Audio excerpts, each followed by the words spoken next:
Expected to make an appearance on a cold, windy, rainy day. They're expecting snow later. The folks here in South Bend, they don't care. They know number 3 Virginia's in town. They know the Irish are the new number 1 team in the country and the last remaining unbeaten in Division I. We are going to have a barn burner here today, and we are set to go. Petey LaSalla against Will Lynch. This is a big battle right here. Lynch actually got the better of LaSalla in last year's game, but LaSalla gets possession to Virginia to start. And he can shoot too. He does here. And Entenmann bests him. They will keep Petey LaSalla on after face-off wins with regularity. They'll play the 5-on-5 game because he can shoot from the outside, but he also creates havoc for defenses in terms of their base defense and getting them out of it. Now the Irish in the offensive end. Brian Tevlin, one of the 2 bagpipers you saw that led the Irish onto the field today, along with Ross Bergmaster. He'll run off. Good two-way forward. Can play both on the defense and the offensive end. They watch number 8, Eric Dobson, put 15 pounds of muscle in the offseason. And Matt Nunes gets a much-needed early save. Great sign for Virginia. Matt Nunes struggled a little bit as of late, but he takes care of business against Dobson on that first shot. What a crowd. We thought the weather would keep the fans away. Not at all, no chance. I mean, this is nothing for South Benders, right? Lacrosse means something in this town, and Kevin Corrigan has built a monster of a program. Big Griffin Schutz looking to dodge John McCann. Got his hands free a little bit. Entenmann, sharp early, couple of saves for the Irish goaltender. Matthew Nunes on one end, Liam Entenmann, the consensus All-American in net for Notre Dame.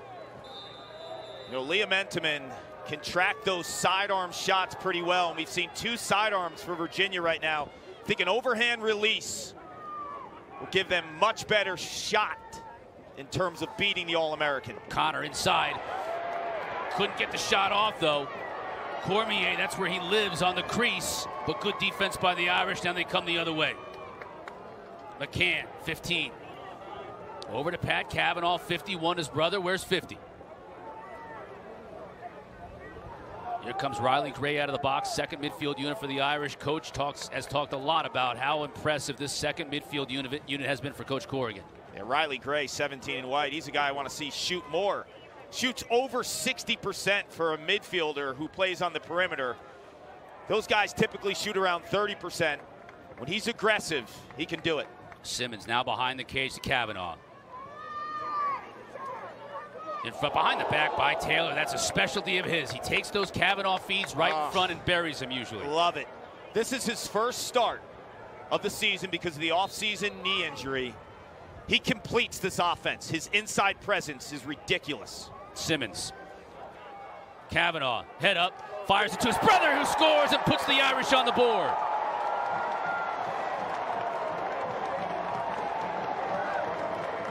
Chris is waving the number 1. That's what the Irish are right now in the polls. To the fans at the berm. It's getting them juiced. And this is the combination we showed in the open. Pat Cavanaugh with the anticipation of knowing where brother Chris is at all times. And what Chris Cavanaugh is doing better than almost anyone in the country is he catches and shoots from the outside all in one motion. It's one thing, Chris, when it's a quick stick from the inside. But with range, he does that. 22nd goal on the year for Chris Cavanaugh. And again, we're at this face-off dot.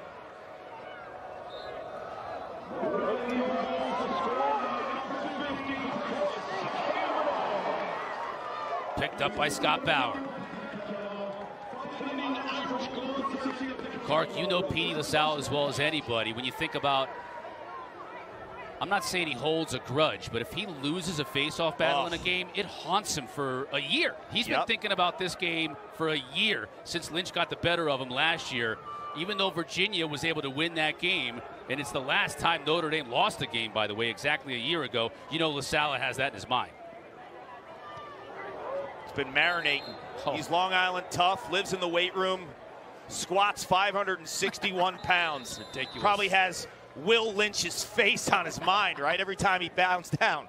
Schellenberger tried to feed it inside to Dixon. They can't hook up. Now another feed inside. Schutz wasn't able to finish off. Check that. That was Cormier inside, and Entenmann falls on it. Virginia known for the ride. It's part of Lars Tiffany's DNA as a coach. If you play attack, you hustle and you ride. But in this game, the guys on the other side, the Kavanaughs, are relentless riders as well. So if you're a young attackman, watch how both teams ride.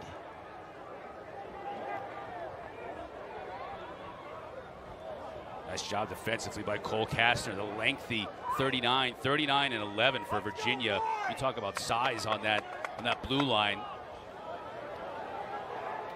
Dobson shoots and scores. Nope, check that, outside. First Mom goal of the year for me. Watch how much of the right hand they're giving the big lefty Dobson, daring him to go right.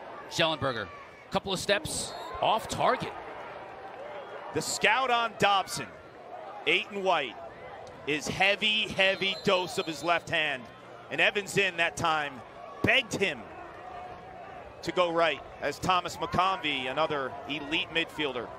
I think Dobson, McConvey, and Matt Campbell for Villanova, the best three middies in the country as of right now. Those are my top three guys, two of them in this game. Garneau couldn't get it on target. Still plenty of time, 56 seconds to shoot for Schellenberger. Trying to work a two-man game with Connor. He's got Nick Harris D-midi on him. Spins back to his right. No room. Back to Schellenberger. In front, Xander Dixon, and Entenmann is right there. Battle for it in front, though. Cormier can't get his hands free, but the strength just to be able to stay in on it. Now we get a whistle. And they're granting a timeout to Virginia.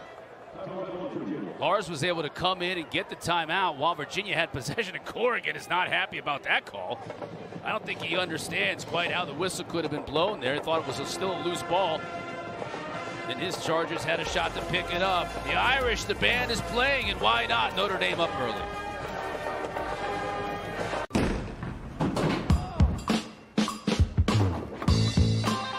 Strike fast with PointsBet's Lightning Bets. Bet live on the next play, minute by minute. PointsBet, your move.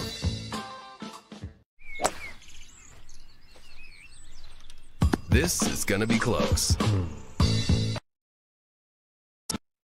Move. He's got the football team in the back. The Leprechaun is here. He's not cold. We had the band. You saw the band going out to break. Packed house. It's amazing. I love this. I love the berm at Notre Dame. I love the berm at Virginia. I think it separates those two atmospheres and crowds. And look at this. It's like 38 degrees. Yeah. Raining. It's nasty. And they are bringing it in South Bend. Not to these folks here today, and they've gotten to see a good one so far, just about 5 minutes in. Both these teams kind of settling in a little bit. Chris Kavanaugh with the lone goal, so the Irish are on top. McConvey, you talked about him in the open. Back to Schellenberger. Beautiful move, and he scores. Tight angle for Connor Schellenberger to knock things up at one apiece. The question I had in the pregame when we were going through things with our producer, Ryan Hoff, Chris Cotter, was if Chris Fake defends Connor Schellenberger, Schellenberger has to play in space. If he gets into the body of Chris Fake, it's all over. He doesn't get to the body. He uses that hard plant foot with his left foot to get above goal line extended, so he sells him at X. It just absolutely dusts him. Tewaaraton finalist last year. Certainly expect to see him as a finalist again this year. Hasn't scored as many goals this year as he has in previous years. That's just his 13th goal, but he comes in 6th in the country in assists per game. He's making everybody else, like Pat Kavanaugh on the other side, better. It's an absolutely gorgeous dodge by Connor Schellenberger. The way that he set it up, the way that he used that pick just to kind of have Chris Fake thinking, are they picking at X? Then he actually goes the opposite side and never gets into the body of Fake. When you watch Fake, Fake's had a tremendous start to the season. He body slams players when you get into the body. Schellenberger knows that. Connor got open, and he scores. Confusion on Notre Dame's side defensively. Had a broken stick. Carter Parlett had a broken stick just as Jeff Connor was getting to the crease, and there was nothing he could do about it. They couldn't recover quickly enough. When you play Notre Dame, they dare you to get underneath from the midfield because they know that's where the help is. But I think that broken stick just took that entire defense off their track. You see Parlett running away from it. Got to stay clear. Once your stick breaks in college lacrosse, you got to get out of the play. And what Jeff Connors did there, which was so smart, dodging north-south against the Notre Dame defense as a midfielder is virtually impossible.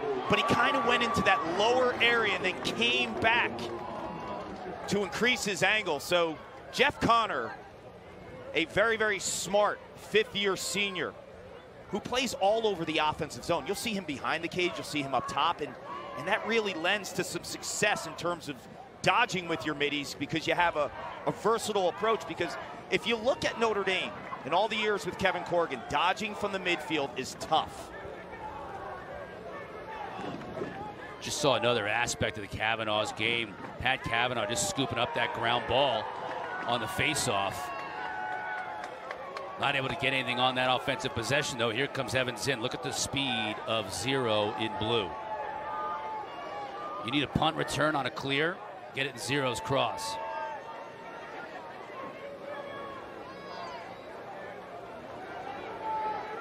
Peter Garneau waits for his line mate to come on. McConvey. McConvey on Boyer. McConvey has the pull. The one long stick midfielder for Notre Dame, Boyer, matches with him. Liaison gets it to Cormier and he misfires. The thing with McConvey in his 4 years at Vermont, always had the pull. So he's still going to go to the goal, regardless if he has a short stick or a long stick matchup. He's so accustomed to that. So here's Schellenberger and Fake. Trying to get a Garneau pick, and he gets it. Garneau falls down, but it gives Schellenberger enough room to find Cormier.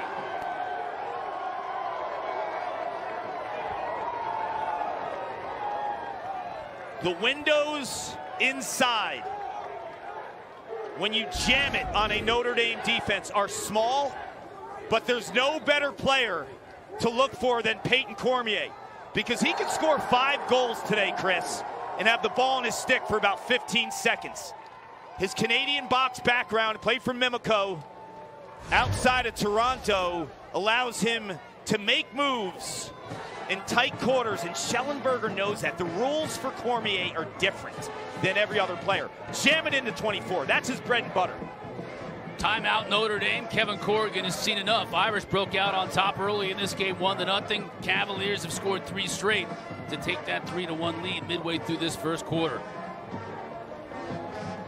Cormier's dad, Chris, has a short drive this week. Normally he drives to Charlottesville 10 hours. I saw him last week. He told me this trek, a lot shorter, 6.5. And he coached Peyton growing up, and such an influence on his shooting because Chris was a goalie. They play in the backyard, and Peyton constantly shooting on dad. All right, next Saturday afternoon on the ACC Network, Syracuse hosts this very Notre Dame team at the JMA Wireless Dome. That still feels weird saying it that way. Coverage begins at 2 o'clock Eastern. No matter what the weather will be like outside, it's always warm inside in Syracuse. Yep. If you look at Virginia offensively, they are very strategic in terms of how they want to attack Notre Dame. And you saw it in 2 of the goals. You saw Cormier's inside. Sometimes there's those small windows, but a lot of times you don't have the player to close those small windows. Virginia has it in Cormier. And the other is dodging from behind. If you have a successful guy that can operate at X, like Connor Schellenberger, and own a one-on-one matchup, you will have opportunities.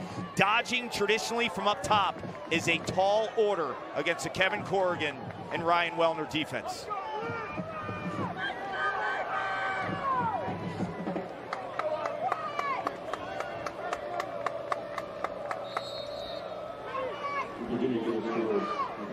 Connor picks up the loose ball. Gets it over to Sawstead. You love about Jeff Connor. Right now he's clearing the ball, plays wings. He's going to get a flag there. Now he comes down, shot for Notre Dame and a score, but let's see what the marker was all about. Yeah, they're going to be a push on Jeff Connor. But I was talking about his versatility, one of the more versatile two-way middies in the country. You saw him score a goal, plays the wing on the face, can play defense, can clear the ball. That is a clear push in the back by Will Lynch, 30 seconds, and you don't want to go man down against either of these two teams. They both are checking in at 62%. If you're over 40, you're doing some good things. If you're at 62, you got some magic. Both tied for the second best man-up units in the country, second only to Georgetown.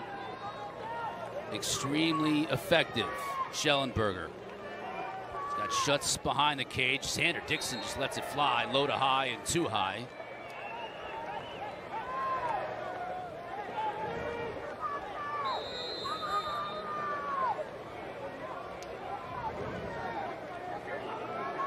Virginia in the middle of a 30-second man up. Schutz. Over to McConvey. Here's Schellenberger. Looking to get it to Schutz inside. Skip pass. Extra. Cormier finishes it off.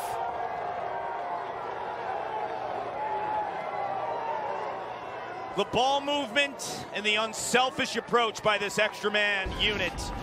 Garneau potentially had a shot right there. He skips it to McConvey. Once the skip happens, the defense breaks.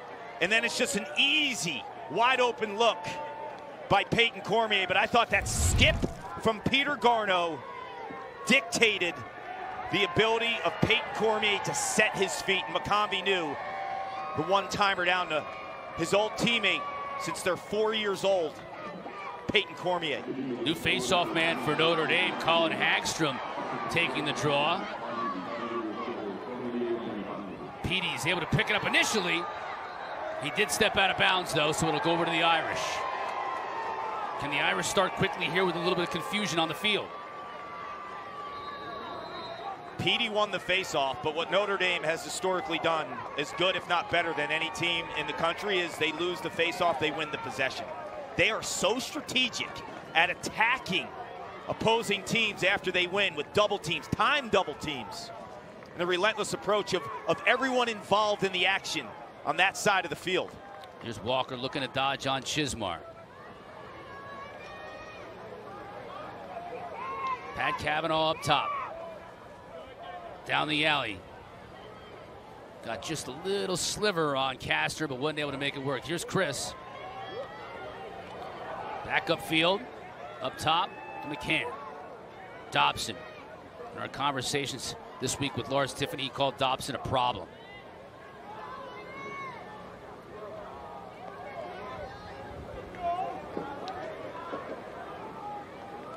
Walker. Help comes. Still plenty of time. 16 seconds on the shot clock for Cavanaugh. Pass inside the Walker. Can't connect. Now loose ball in front of the crease. Bodies are flying. Virginia comes out of there with it.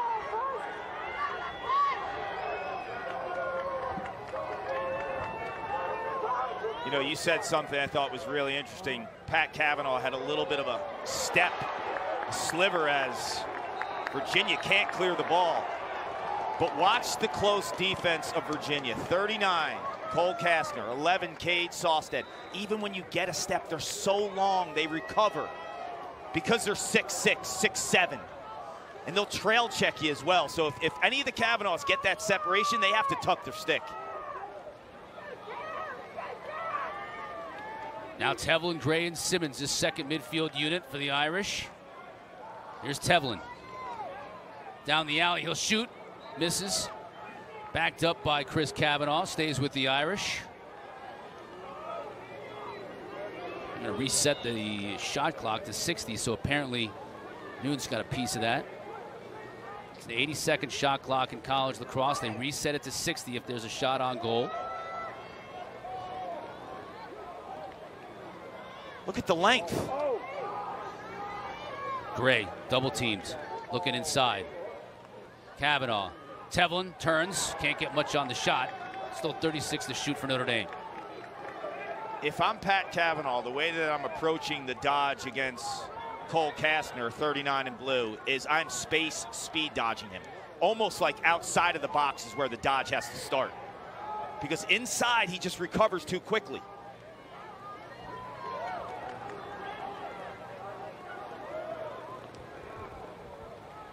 Simmons. Chris Kavanaugh makes one move.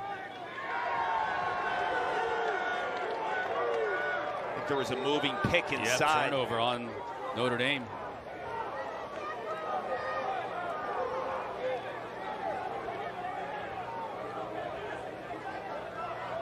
Sawstead, he's no stranger to punt return either. Great high school football player in the Dallas area. Wide receiver. What a target, right? Played at Highland Park. There's a lot of good football being played there. So if you're a starting wide receiver on a Highland Park team that wins the state championship, a pretty good football player. What Super Bowl winning quarterbacks from Highland Park? Is it, hang on, I know. Matt Stafford? Yes. Okay. Very good.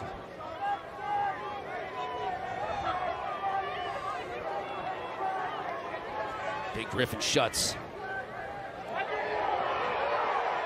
McConvey shoots. You're not going to beat Entenmann with that shot. Look at this beautiful outlet too. Boyer, can he track it down? Yes.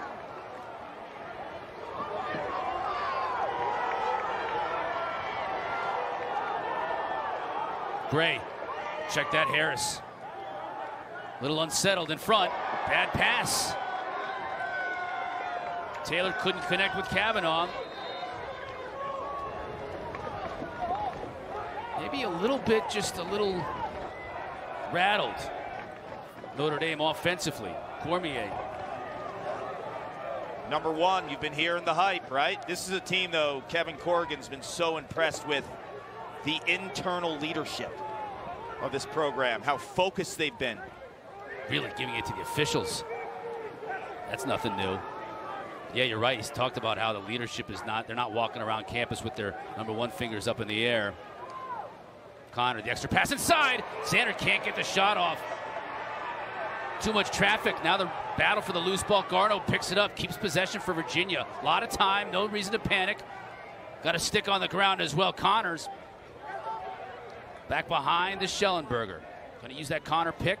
No rolls around the other side. Xander in front, he scores. That's too easy.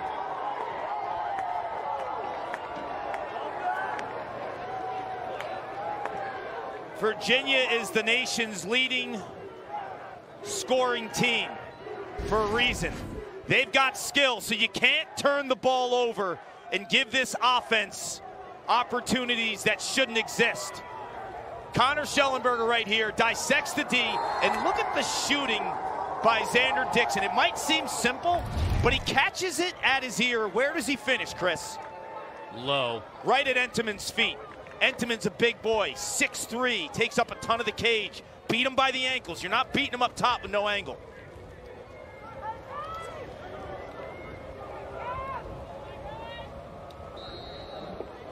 LaSalle has come back with a vengeance in this battle with his face-off nemesis, Will Lynch. 6 out of 7 face-offs won by Petey LaSalle today. He's feeling it. He's in a groove. So Notre Dame likes the 10-man ride, full court press at varied times throughout the course of a game. This might be a way to kind of offset some of those face-off losses.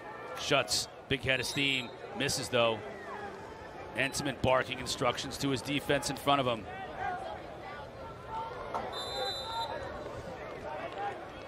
Final minute of play in this first quarter. Irish scored first. It's been 5 in a row for the Wahoos since.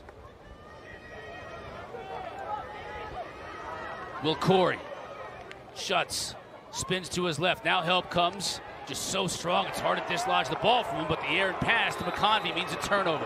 That's a costly one, because I think Lars Tiffany and offensive coordinator Sean Kerwin want that last shot of the first quarter and not give the Irish any momentum. Virginia famous for their ride as well. Not 10-manning in this particular case, though, but Notre Dame's in trouble. Got to get it across the midfield line. They just do. But now Fake is in trouble as he tries to bounce it off a Virginia defender. And it's going to stay Notre Dame. He actually did a really good job of bouncing that off the defender. Virginia coaches don't agree with it, but I think that was the good call. A little luck of the Irish. They need it right now. Final 10 seconds. Kavanaugh. Tevlin going to have to come back upfield. Nowhere to go. to get to, off the top of the crossbar, high. Jake Taylor, and then at the very end, Sawstead gets dumped. Peyton Cormier and Jake Taylor will be an inside crease man chess match this game. Mark my words. Taylor rung the pipe on that last one, but it's been all Cavaliers. The top passer in the country came to the party in Connor Schellenberger, and Peyton Cormier has been the finisher. Not sure if you know who I am, but I'm about to rule the world. But there's one problem. There's a human, has a mustache just like you. Do you think I know every human with a mustache wearing an identical outfit with a hat with the letter of his first name on it? Because I don't. We're going to save your brother. There's gotta be a way. About. Cotter and Clark in South Bend, Irish band bringing us back, but after Chris Kavanaugh scored first for Notre Dame, it was all Virginia in that first quarter, 5-1. Cavaliers with the lead as we start the second. Notre Dame hasn't lost since exactly a year ago. March 26th of last year, Virginia led the entire game. Connor Schellenberger had 3 goals and 2 assists. The next week, Jake Taylor scored 8 goals against Syracuse, and Notre Dame was a different team. They won their final 6 games last year, and they're 6-0 coming into this one this year. Last time they lost, but it also was an opportunity to see what an offense looks like when you have 2 Kavanaughs with Jake Taylor. Because Jake Taylor, along with Peyton Cormier, do it as well as any players in the country in terms of closing it out on the offensive end in front of the crease. You give them a sliver, they are automatic. Look at the ride from Chris Kavanaugh trying to get into Noon's head. Virginia does one thing Q always says: do not try and clear the ball in front of the box. Virginia does it successfully there, but they lose possession. Yeah, you get doubled. That easy substitution, if it's timed properly as well, jumps right into a double.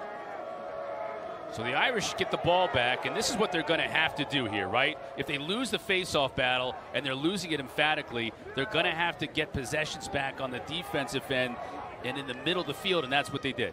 And Virginia's going to stay aggressive with a 10-man ride. You saw Matthew Nunes, the goalie, 41 in blue, come out and be part of that ride, that full-court press.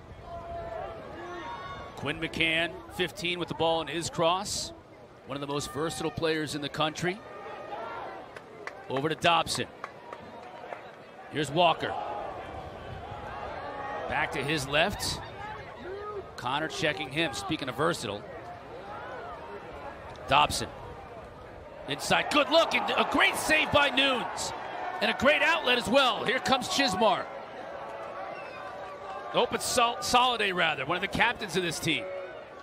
He gets an open look, fires it high. What a pass by Eric Dobson. Aiton White, the midfielder, I think is a first-team All-American. That's where he's evolved so much. You know about him as a stretch shooter with the left hand. He's had some dime-like passes this season. Bryce Walker has to close that out. He needs to finish like Xander Dixon did, right? Catch that ball right by your head and finish at Nunes' feet, not at his stick.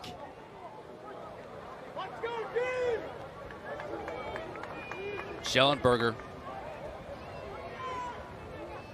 Cormier, no angle. Now he takes the defender out, though, and bounces it high. That was sweet, right? Yeah. Fooled the entire defense. I bet a big contingent of his family made the trip. They drive all over the place. Short drive from his home in Ontario. Relatively short drive compared to some of the places they go. Connor spins back to his right. Told you about how versatile McCann is, but that leaves an open look for Schutz, and Entenmann shuts the door. You're talking about versatility at the midfield. That's Quinn McCann playing defense against Jeff Connor, 15 in white, 4 in blue, along with Brian Tevlin. You can't ask for better two-way middies. In this game, you might have 3 of the best or the best. Stay on the field. Stay the on the field. Game.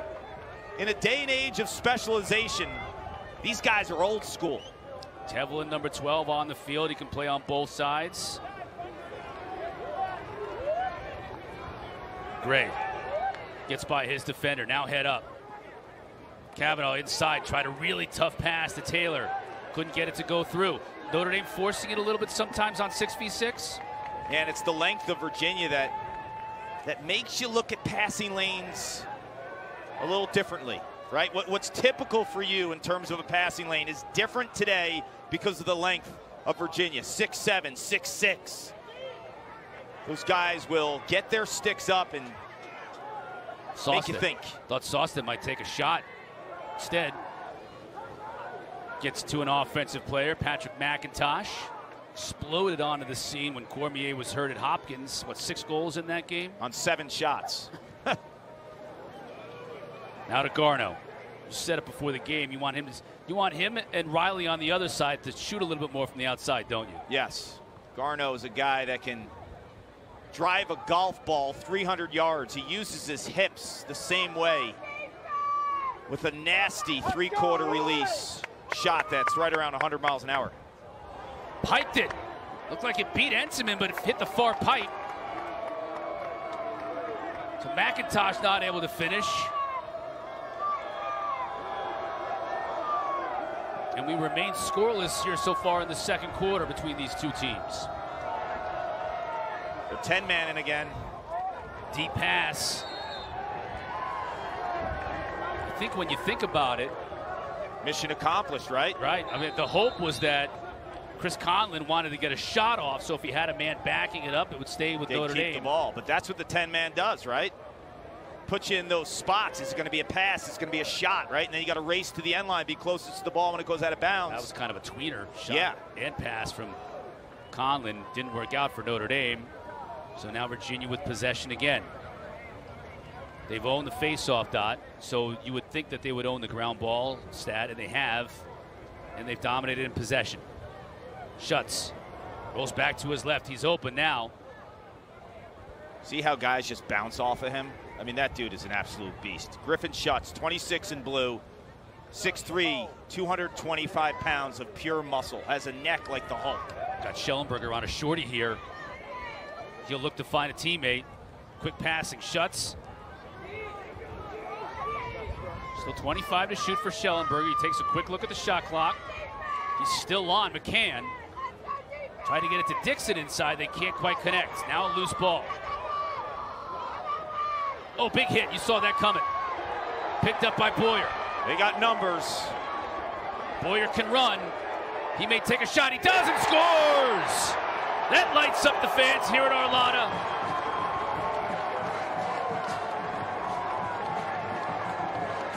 Fifth-year senior. A grinder. A heartbeat type of guy. Mucks it up on the defensive end. This is all 46 in white, Jose Boyer. You have Chris Kavanaugh at the point. You're thinking, that's the one-time shooter, right? Catches it and rips. Boyer says, no, not today. This is my play. Like so many from that area of the country, Boyer, a legend from Yorktown, right, Kark? Great kid. Jose Boyer, Brett Makar, 2 Yorktown defenders.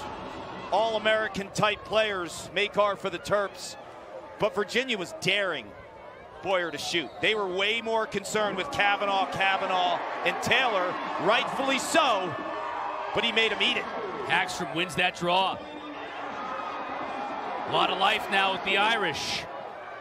That goal broke a 5-0 scoring streak by the Cavaliers. And you felt the stadium kind of exhale, right? You felt it. And that was a big face-off from Hagstrom coming off that goal, too. Back with possession. They can get 2 in a row. It's a different game.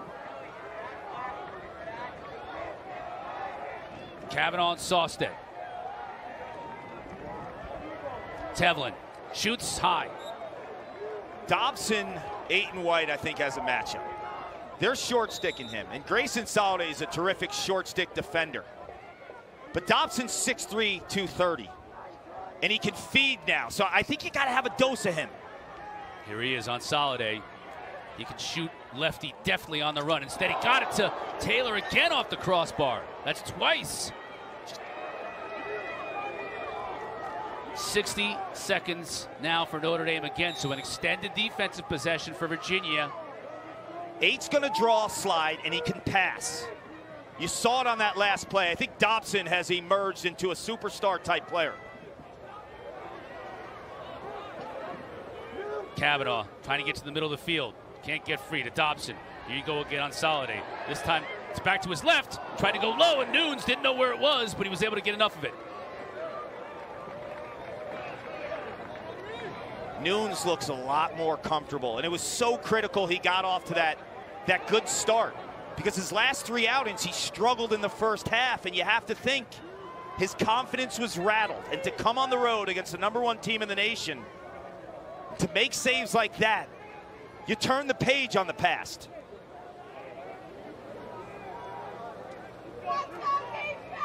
Now the Wahoos will settle in midway through this second quarter. Garno. Behind to Schellenberger. Checked by Conlon. Up top to McConvey. Schellenberger. Nifty pass inside. A lot of these passes I'm seeing from both these teams, Clark, in traffic. It's Virginia's length and then the quickness for Notre Dame to get in those passing lanes. Quickness and discipline. It's like engraved in them. This Notre Dame defense is not super complex. It's simple, but it's actually hard, right? Because you're demanded to master it. Watch this. Schellenberger takes an extra step and scores. Nothing Entenmann can do about that one. The turnover in the middle of the field on that 10-man ride. 2-on-1. Schellenberger buries it. Watch where he buries this. The costly turnover allows Schellenberger to can this shot. It's the turnover in the middle of the field. And watch Schellenberger when he catches it. It's the subtle little plant of the foot that increases the angle and gets Entenmann off his line. Masterful IQ from One and Blue. Let's go. Okay, Let's do it. 6-2 our score. Saving for it. We're all better off with an ally. I'll get back to work. Oh.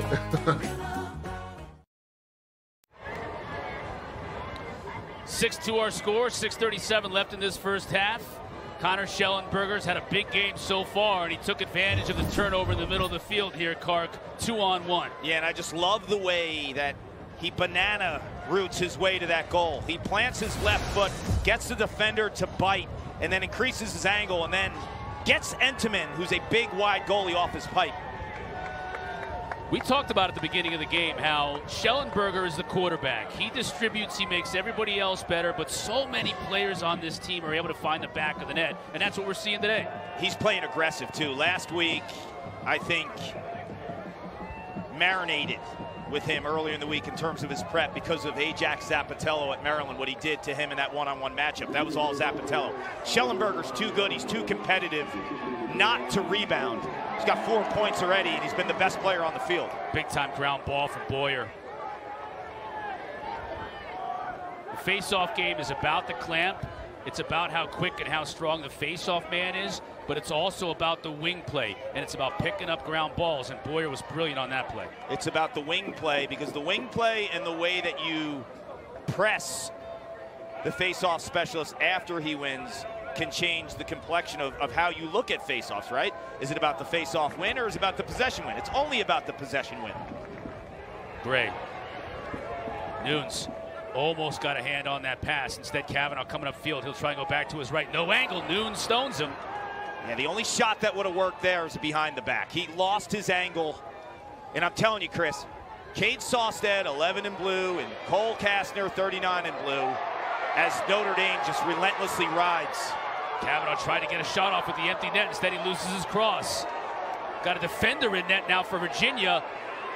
Nunes gets back, and it goes in. It looked like Nunes initially might have made the save, but it trickled in past Sawstead. Just a disastrous clear for Virginia, and the Irish take advantage. The Berm's feeling it. They sense some life in the Irish.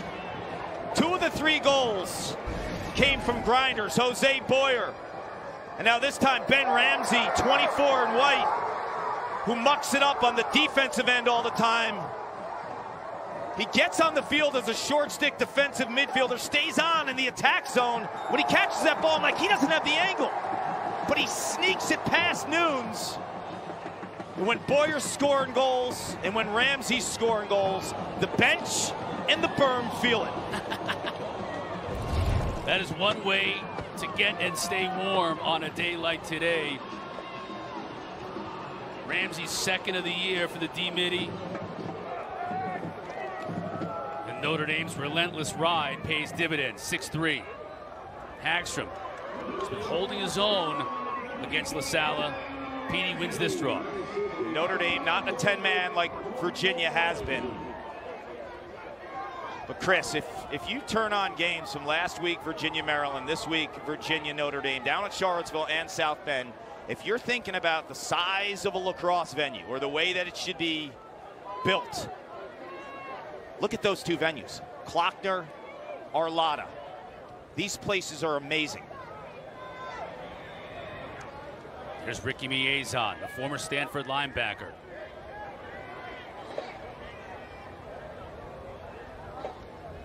Schellenberger working on Conlon.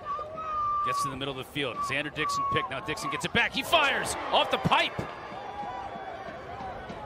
Fresh shot clock at 60, the reset. You saw Schellenberger saying, calm down. Dixon on McCann. He's got to like this matchup. Can he make it work? Instead, they get it behind to Jack Simmons. He's inverted now. Going up against Marco Napolitano. Dixon. Help comes, but he gets it up top to Miezon. Scores!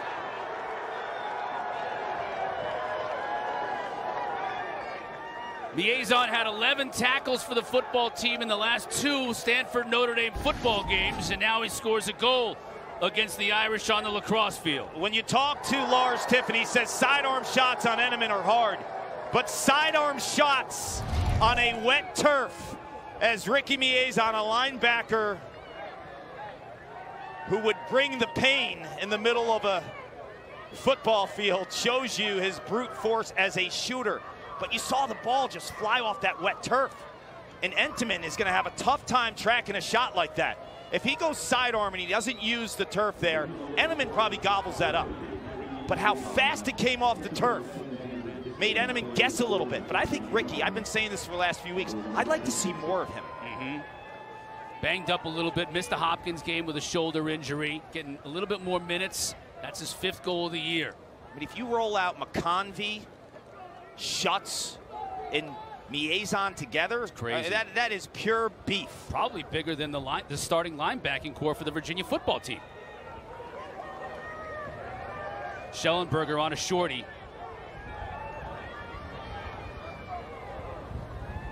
Takes the shot too high. I was surprised he got that open.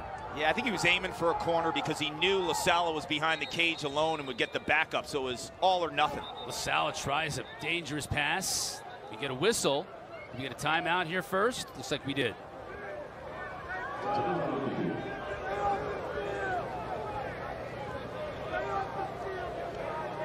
Looked like on the dead ball, Kevin Corrigan and the Irish called that timeout. They did. Here's another look graphically at what we were talking about. On the left, Virginia's midfield, offensive middies. Look at the size of those cats. And then Notre Dame's defensive midfield with Boyer, the LSM, and Harrison Ramsey, short stick D middies. Those guys have been incredible, the guys on the right, but they haven't seen size, strength, and speed like the group on the left from Virginia. McCoffey 6'4", Schutz 6'3". Ricky 6'2". The question: who has a bigger neck, Ricky Miezon or Griffin Schutz? Well, when you saw that football, Miezon wore a neck roll. Now that's wonderful. My football analyst, Mark Hertzlick used to wear a neck roll. And whenever you see a linebacker who says, "I'm going to harken back to the old days, get that neck roll on, because I'm hitting things so hard, my head is getting snapped back, and I got to make sure I protect my neck." I like those kinds of guys. Yeah, and the laws of physics, when you look at the height and weight, these guys are fast and skilled too, so if they get in the body of a Jose Boyer or a Nick Harris or a Quinn McCann, as good as those guys are, they're going to be backpedaling. They're going to force Notre Dame to slide. I'm waiting for Miezon to find a way to put a neck roll on his lacrosse shoulder pads. Wonderful just young the man, intimidation too. factor. I got to spend some time with him early in the season. Did a piece on him, and he's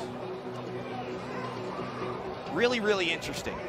He's into sewing. He spent his time, obviously, and graduated from Stanford, a very, very bright young man. And his dad's from the Ivory Coast, was in the Olympics in 1988. Sprinter. Yeah. And it just it allowed Ricky to understand the commitment to sports and honing a craft without being pushy, too. That's the one thing he made it clear with me. His dad never pushed him too much. Like, when he showed interest, he gave him the platform. But he had such an unbelievable role model in terms of what an elite athlete looks like. There's Lars Tiffany. You mentioned the Open. Doesn't really dip into the transfer portal as much as some coaches, but when he does, he targets certain places on his team that he can get some help. He got Miezon, McConvey in the midfield this year in the offseason. It's really helped. McIntosh. Inside. Simmons. Oh, Enseman goes down and robs him.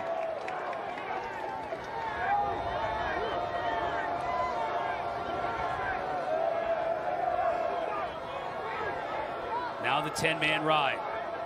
Nowhere for Enseman to go. Gets it to McCann here near side. He's going to shoot it into the goal. It's too high. Race to the end line. Won by Kavanaugh. Closest to the ball when it goes out of bounds. I thought Matsui was closer. Real close. To the end line, maybe Chris Kavanaugh, but that's not the rule. The rule is closest to the ball when it goes out of bounds.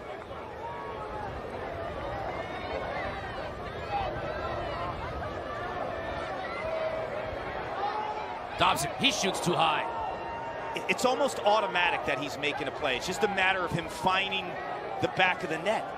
Like, how do you defend Eric Dobson when he starts feeding the way he does? If you don't slide, he's going to get those type of looks. Here's Walker.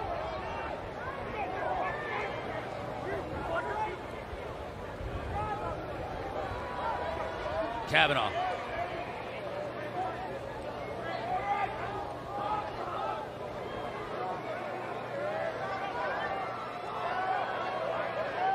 Slide comes on Dobson.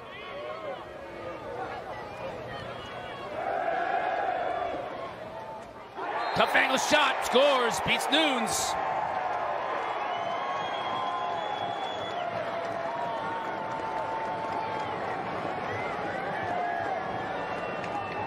Couple of Long Island boys who played a lot of summer lacrosse together. For Mike Chanichuk on one end, it's Liam Entenmann, the redshirt junior, All-American, gobbling up. Then it's Pat Kavanaugh. Those stutter steps, I think, take Cole Kastner off his line. Because if you stay straight with him, he finds his range and he gobbles you up. Those little stutter steps make all the difference because Kavanaugh is so quick. And for Kastner to match that reaction, he just doesn't have the feet to keep up with him. Final 2 minutes from South Bend. Will Lynch going to take this draw against LaSalle.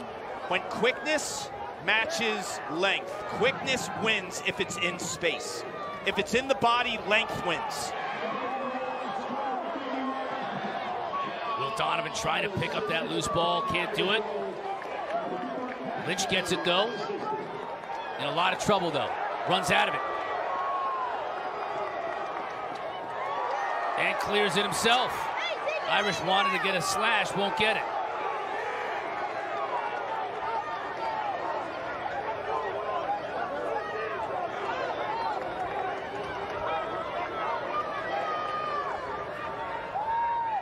I'd roll Dobson out. I know that they've been using these two lines equally, but Aiton White's just an outlier. Gray got his hands free though and shoots it too high. You know, if this was the middle of the quarter, different story, but a minute left in that second quarter, a little bit different.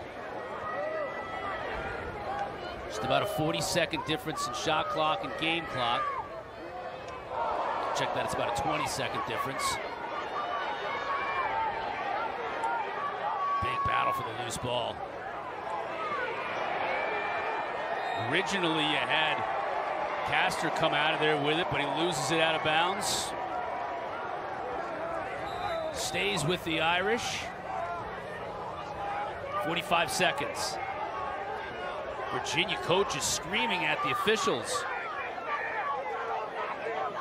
I think maybe Virginia wanted a timeout when the ball was dead, didn't get it. Tevlin.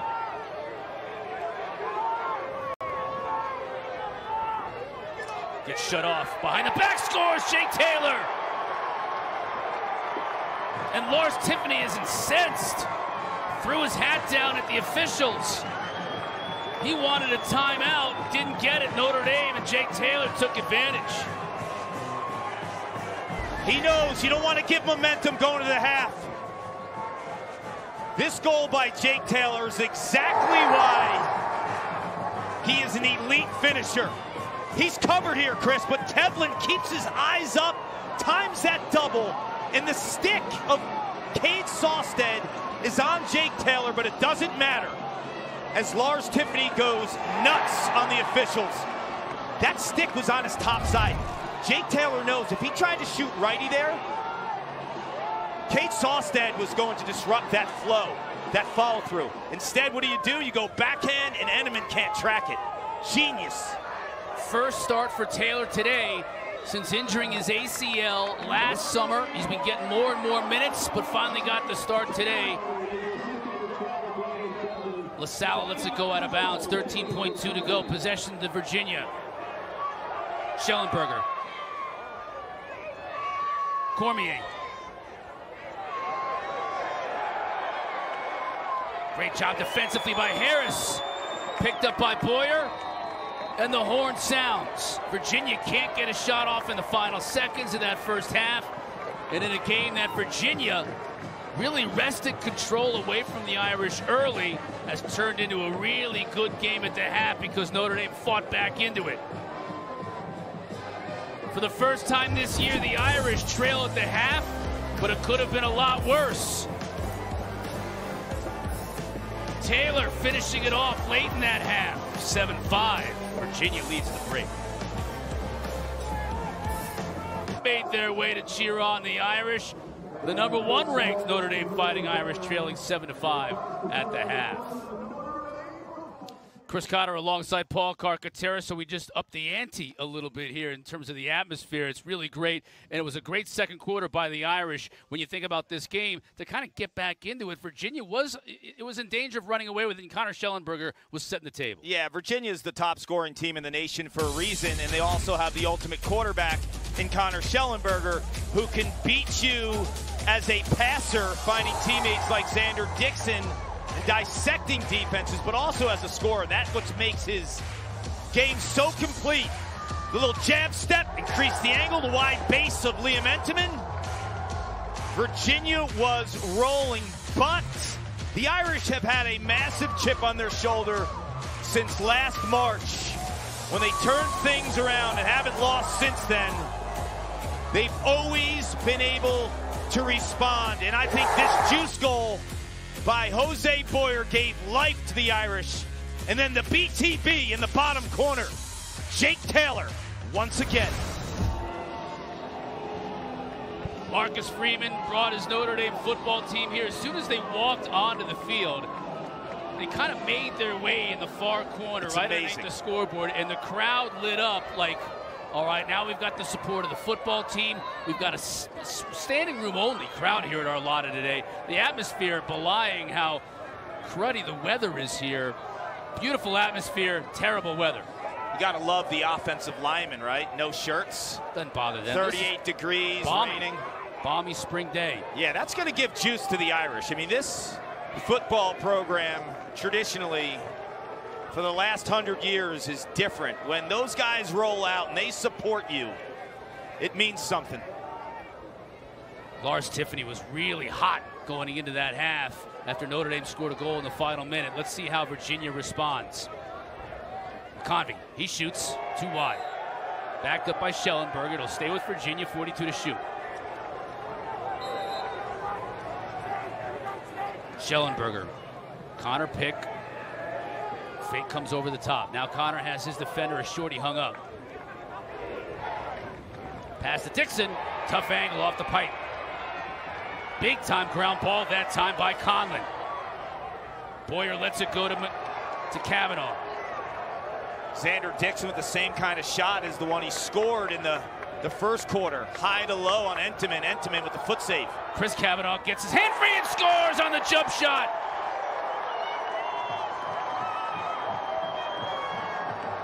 What a scene. When they stepped on this field, on the berm, as we entered the third quarter, you just felt like, oh boy, here we go. The atmosphere went from electric to berserk. And Chris Kavanaugh with 2 goals on the afternoon. One as a stretch shooter, this one through the air with his offhand, the lefty. Understands the crease and the recognition to tiptoe around that area. We got a party at Arlotta. It is a 1-goal game. 3 straight now for the Irish.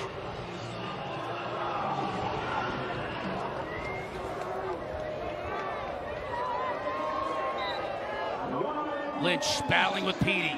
Petey gets the better of him on this draw. Lynch relentless though, won't give up.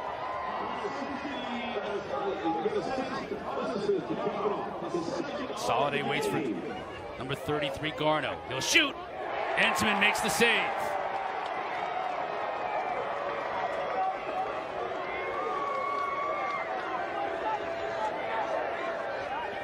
Tries to hit the open net, just too high. There's the 10-man. Virginia has been in that look for the majority of the game. They take Nunes out of the cage, the empty net. It's all about the backup. Chris Cav, prior goal scorer. Against Matsui, 22 in blue. Kind of mix and matching the matchups there. Was Cade Sawstead on Kavanaugh prior. Dobson shoots, bouncer. Nunes makes the save. Battle for the loose ball. Sawstead. Now we'll get a flag. Kavanaugh and Sawstead were battling for it. Goes out of bounds. Let's get the call from our officials. I think we're going to get a push on Sawstead. I mean, that call right by the football team. Injecting life into the Irish. When you're a Kavanaugh, ground balls are different. You are relentless and you approach it with ferocity. Best ground ball in Notre Dame lacrosse history. Tied in the quarterfinals against Albany in overtime. Kavanaugh with that ground ball and his 2 younger brothers, you know he instilled that from day one. You could score all the goals you want, young Chris, young Pat. If you don't get ground balls, don't come home. Matt Kavanaugh with that ground ball would eventually score the game winner in overtime.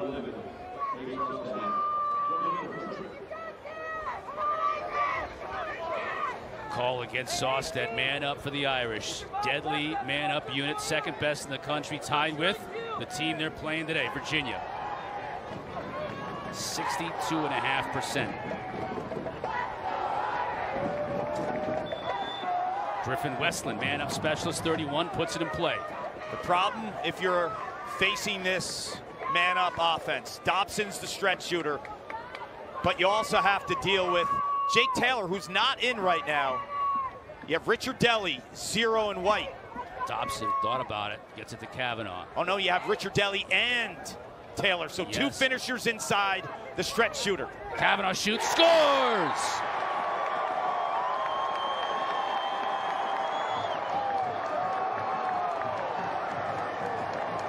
When you have a player like Eric Dobson who has a bazooka of a shot, teams will shade. So if the next player in the rotation can shoot from the outside, the looks will be there. You see, they're too concerned with Dobson. All the eyes are on Dobson. They leave Pat Kavanaugh alone. And the one thing that he has emerged in the offseason in terms of his shooting is his range. We've seen it game in and game out as the big boys are celebrating the All-Americans righty rip. The Kavanaughs are heating up today. You can see both with a couple goals. Last time we were tied was one apiece in the early going in this game.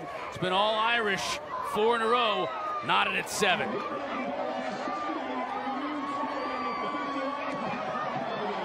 battle in the middle of the field, picked up by Jose. Boyer has been a vacuum in the middle of the field today for Notre Dame. And that's the wing play. You mentioned it, Chris, in the second quarter.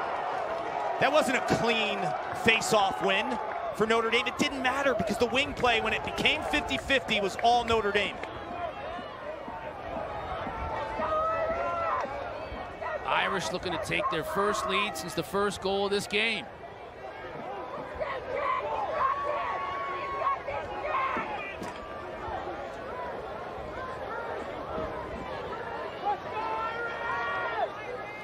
Walker making the call on Chismar.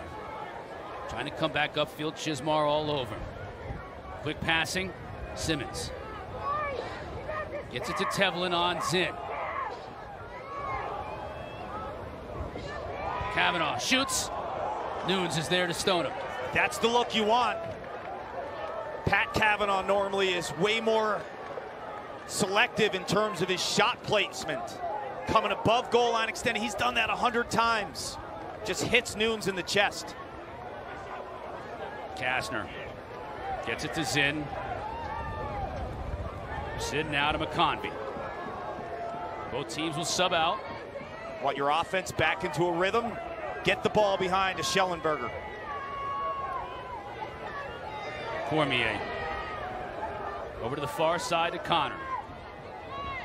Got to the middle of the field, tried to make the extra pass to McConvey, stays in the field of play, and Schellenberger tracks it down. How does Virginia adjust? Kevin Corrigan said it best. Virginia makes adjustments. They pick a scab. They find out what you're doing, and Sean Kerwin, their offensive coordinator, is so good at countering defensive scheme. Shots. Pressure. Boy, how quickly did he get that off? And it comes right into the stick of Xander Dixon, and he finishes.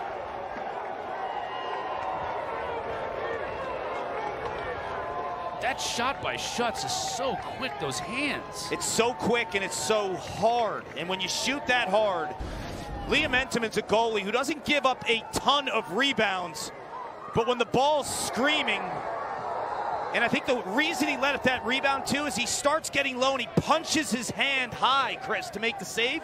So he makes the save, but it forces a rebound. He gets him low, baits him, punches with his top hand, but that creates the rebound. And Xander Dixon, like anyone in basketball, you attack the boards. He gets that easy rebound of a goal.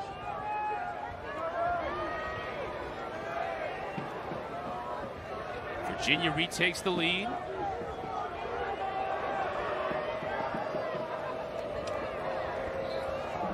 At exactly the 10-minute mark. Hagstrom now back to take the draw for Notre Dame. Won by Petey. We got a game, partner. We got a game. We got an atmosphere. We got a game. We got 1 versus 3. About everything you could possibly want for the final 25 minutes of this contest. And I got you driving me back to O'Hare in a snowstorm afterward. So I'm going to enjoy this while I can. You good with that? I'm good with this game. We'll fight that battle when we have to. Miezon knocks his defender over, takes the shot. Great angle here. It was just a little wide. What did I tell you about the laws of physics, right? That's 230 pounds against 200 pounds with momentum. The quintessential bull dodge. Now Schellenberger, who's a little more slick, finds a cutting Xander Dixon. What a play. That is quintessential Virginia. Miezon lays the boom, makes a statement in terms of, okay, if you're going to defend me, you're going to have to deal with this. And the backup is there.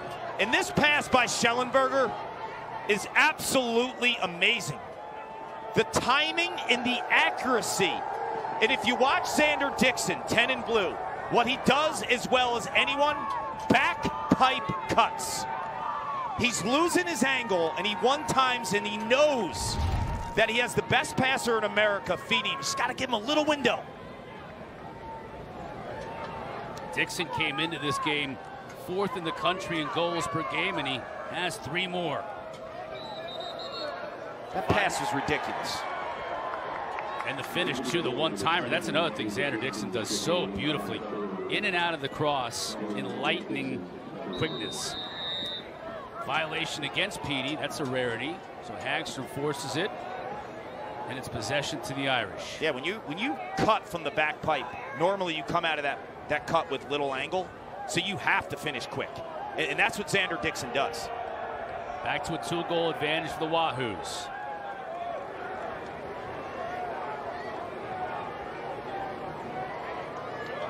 McCann on Soliday. Back up top to Kavanaugh. Nice pass inside. Shot just wide by Gray. Yeah, Gray caught that, but he didn't stare down the cage. Kind of one-timed it with his head upfield, as opposed to catching, staring down the goal just for a fraction of a second. 45 seconds to shoot, so plenty of time for the Irish. McCann, again looking to dodge, using a pick from Kavanaugh. Gets inside, but can't get a shot off. The double team was there. Now Nunes comes out of there with it. Going to get a call against Virginia. Again to the disbelief of Lars Tiffany. Now our officiating crew will chat about it. Mark McGinnis, Josh Blaisdell, Nick Kahn, our officials today.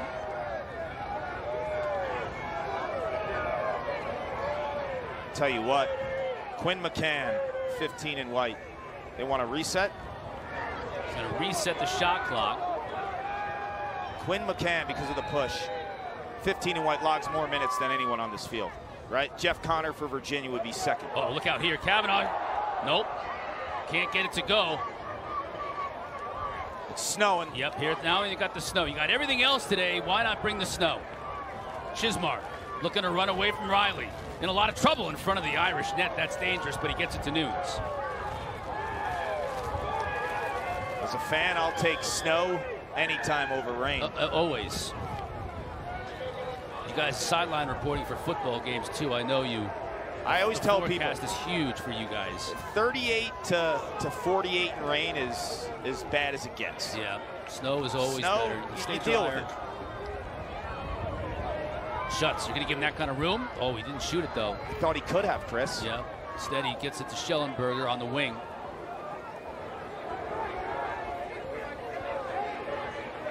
Look who Schellenberger's on, McCann.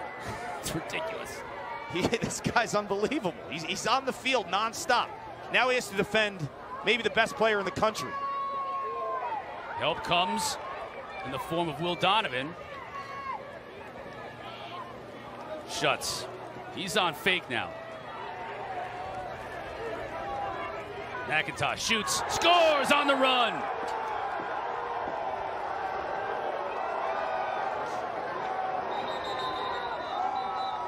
McIntosh, when he got his first start at Homewood Field earlier this month, he was 6 for 7 shooting.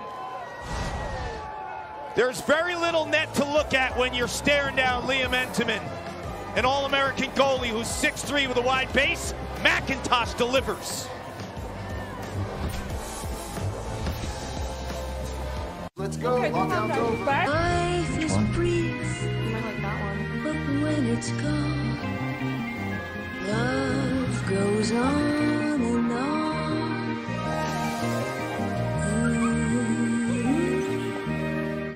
Let's do it. Come on, Dad, get me. So cute. Almost 20 goals a game as Marcus Freeman, the head coach of Notre Dame, is in attendance. Large part of this offense, Xander Dixon. What he does as well as anyone is his recognition to crash the boards and follow up on rebounds, but he's the best back cut pipe finisher in the country. You get the back cut, you have little angle in terms of that pipe. But Chris, you mentioned it earlier. He only needs a second to finish the rock. And the Slim Reaper, as Anish so adequately described him. 3 goals on the day, 29 on the season. 3 straight goals for Virginia since we were tied at 7 apiece. Dixon's 5th hat trick this year. Yeah, the back cut, right? When you can back cut like that and you end up on that far pipe, you have no time to finish, and that's what Dixon does, man. Wow. Petey won the clamp, but he kicked it out of bounds, trying to pick up the loose ball, so it's Notre Dame's ball.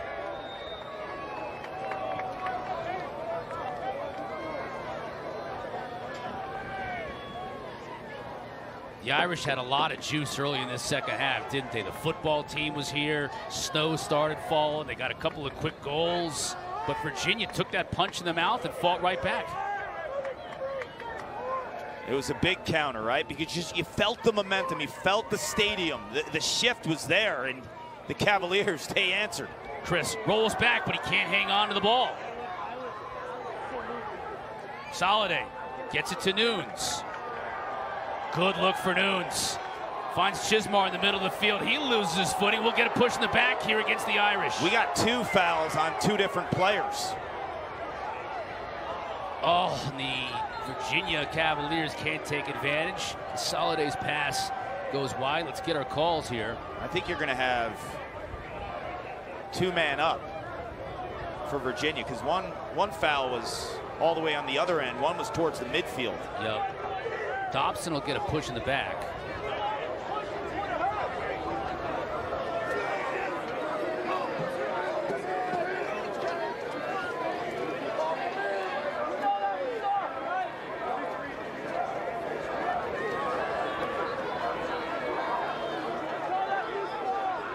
I think we have 2 pushes. Yeah, 2 30-second pushes. This is the second one right here. This is the second one, yes. Dobson. The other one was on the far end towards the goal area. Right, beginning of the play. Yes. So now it's 6-on-4. This is, when you play them 6-on-6, it's one thing. 6-on-5, okay. What are you trying to do here then if you're Notre Dame? You almost have to allow an outside shot. You have to pack it in inside. You have to be okay with Garneau or McConvey shooting from the outside. Here's McConvey.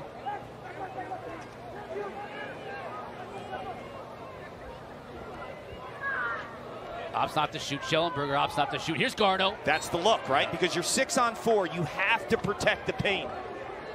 You're in a tight box inside with 4 against their 6. The outside shooter's going to get a look. Will be Schellenberger. Tried that quick pass. Tevlin was in the passing lane, though. You don't need to skip pass if you're Schellenberger there. Now full strength. Garneau will get one last look. Again, wide left. That's on Cage, right? That's the look you want if you're Virginia. And Notre Dame escapes an extra man unit in Virginia at 62%, one of the best in the country. Yep, 2-man up. Bouncer.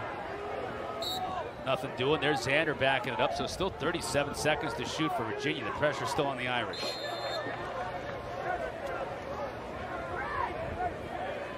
Schellenberger on fake. Xander Dixon, beautiful passing, and Dixon finishes again. It's like Schellenberger feels him there. He doesn't even see him there. He's playing off the charts. 1 in blue, Connor Schellenberger. His head's always up. He's played in space the entire time. He's not allowing Chris Fake to get in his body. Chris Fake will slam you if you play the pressure game. But Xander Dixon, again, back pipe cut. It's unbelievable. And if you're Virginia, the way that you could beat Notre Dame is finding the windows inside. In the first half, it was Cormier. He was finding it. So then Notre Dame adjusts. Sean Kerwin picks the scab, and what's the counter? It's no longer Cormier. It's the other inside guy in Xander Dixon. 2, 4, and 6 for Schellenberger today. The lead is back to 4. We'll get a flag here. We'll get a push in the back against Virginia. This one's going to go against Scott Bauer, the LSM, so now Notre Dame with an opportunity to counter in a man up. Irish already 1 for 1 today, extra man.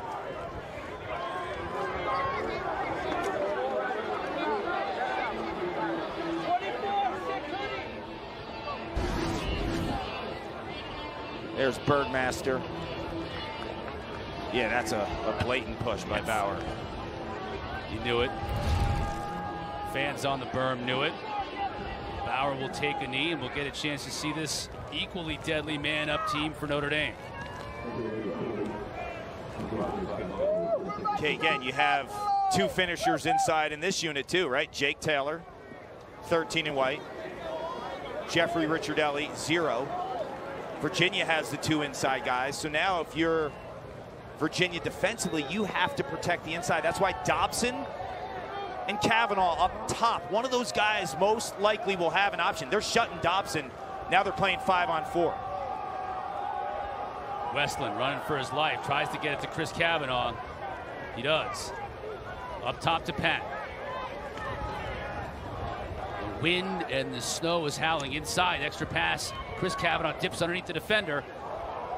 Taylor couldn't wrap it around Nunes. Kavanaugh gives chase though. Finds it now to Pat. We're at even strength. Inside. Scores Ricciardelli.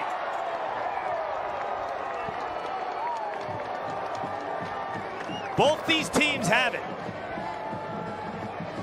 Big time inside game. Virginia rolls out Cormier. Dixon. Notre Dame has Jake Taylor. And while he was sidelined, the starter at attack was Jeffrey Ricciardelli, who finishes with the left hand and has the softest hands maybe on the squad. He was open due to that quick ball movement, right? Virginia decided to play chaos in the beginning of that man down. And then Notre Dame found its groove a little bit. And by the time Virginia was all settled, Notre Dame still had that seam inside, like they weren't completely regrouped. They were settled numbers-wise, 6-on-6, but there's always that 10 extra seconds to strike. Virginia has had success in runs today. A 5-goal run in the first half, a 4-goal here in the second. That run was just broken by the Irish. Look at that ground ball picked up by Kavanaugh. Will he take a shot? No. Pulls it back out. Outside of the face-off specialist, Will Lynch, the two best ground ball guys statistically on this team, Chris, who are they? The Kavanaugh brothers. The Kavanaughs, attackmen. That is rare. Your two best offensive players are the best off the ground. It's the hockey background. The family absolutely loves the New York Rangers. They grew up playing hockey. The toughness, the leverage, and the hands allow them to gobble it up. The cannon's in. Taylor couldn't quite handle the pass to get a shot off. Still lots of time for Pat Kavanaugh. Kastner on him, giving chase. Comes over the screen. Stays with him. Now to Chris Kavanaugh. On Sawstead. Behind the cage to McCann. Gets Chismar on him. Can he take advantage? Nowhere to go. And Kavanaugh loses it on the pass. A rare unforced error for Pat Kavanaugh. Gives the ball back to Virginia. Just took his eye off that ball for a fraction of a second. Not happy with himself. At some point in time, will we see Notre Dame's 10-man? Connor. Another one of those two-way guys. Invaluable. Both of these coaches cannot talk enough about players like Jeff Connor, Quinn McCann, Brian Tevlin, like we've talked about. Stay on the field. McConvey is a player you can't stop talking about, and that's for good reason.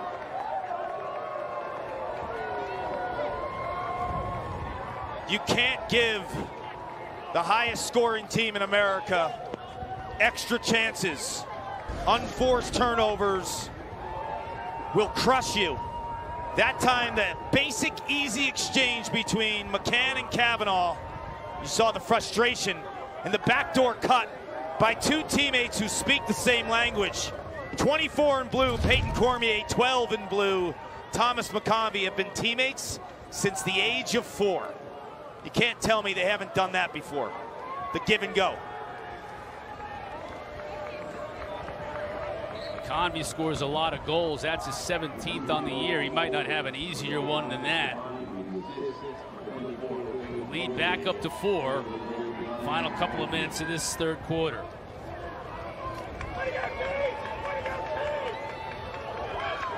Now Matsui in a little bit of trouble. A relentless ride of the Kavanaughs. Petey, he still has it, but he's in a lot of trouble in the middle of the field. Notre Dame gets it back. Boyer. This is just a battle right now. Look at the players being slung down to the field. No call. No call. Can Schellenberger take advantage? The pass inside. Xander Dixon does.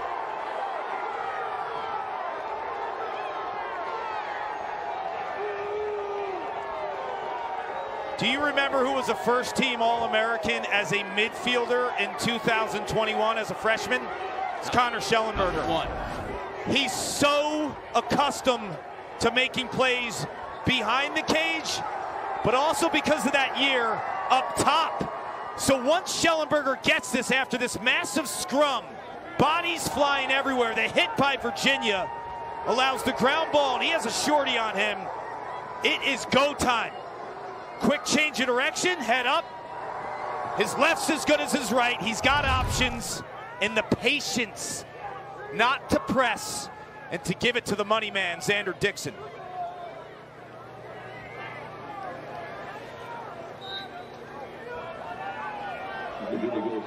Hagstrom here against Petey. Again, the Irish are able to pick up the ground ball, but turn it over. That time it was Will Donovan. Did a nice job picking it up off the ground. Couldn't keep it. They were down on faceoffs 14-9 going into that one. They get that much needed faceoff. And what they typically do to other teams when they lose, have the other teams turn over, that's what happened to them. You have to capitalize on the wins when LaSalle is feeling his groove. Liaison. Now up top to McIntosh. I didn't see this counter punch from Virginia coming, did you? You know they have it in them. But no, of course, but the momentum. All the momentum, everything was pointing toward Notre Dame. They had come back to even the game. Football team was on the berm, getting them fired up. Full house here at Arlotta. In this third quarter, what a great job by Virginia to take that punch, Notre Dame's best shot, and fight back to reforge this lead. The wind and the snow howling here in South Bend. Schellenberger on fake. Big collision behind the cage. And they're going to call an illegal pick. Yeah, moving pick by McIntosh, 18 in blue. The Irish, they can get one here, closing seconds. It'd be huge. Ramsey, head up, looking for a player, looking for an offensive player. There's one in McCann. Still 15 seconds, plenty of time. McCann down the alley, shoots and scores, deflects it in. That's a big juice goal for the Irish. Had to have it.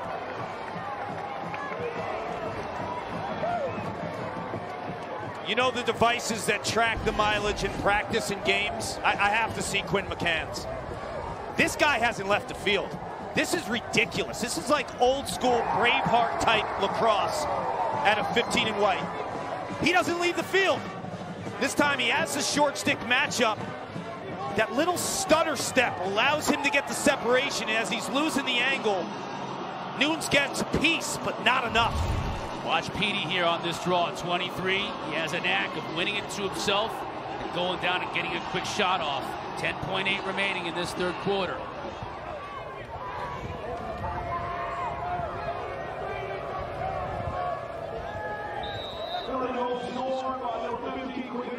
Hagstrom wins possession, gets it to Boyer, they can score again. Oh, tried to feed it to Tevlin. Right in front of the goal, too. That might have crossed up Nunes. Tevlin's substituting on the faceoff because of the way they had to manipulate it for who? Jake Taylor, right? Because they're putting an extra pole on the faceoff to stop LaSalle. But now you had to take Taylor off. Taylor catches that and finishes it, Connor.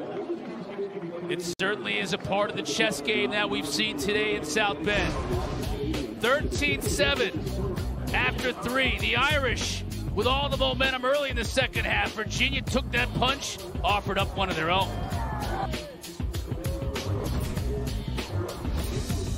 Let's go. Lockdown's over. Life is brief. You might like that one. But when it's gone, love goes on and on.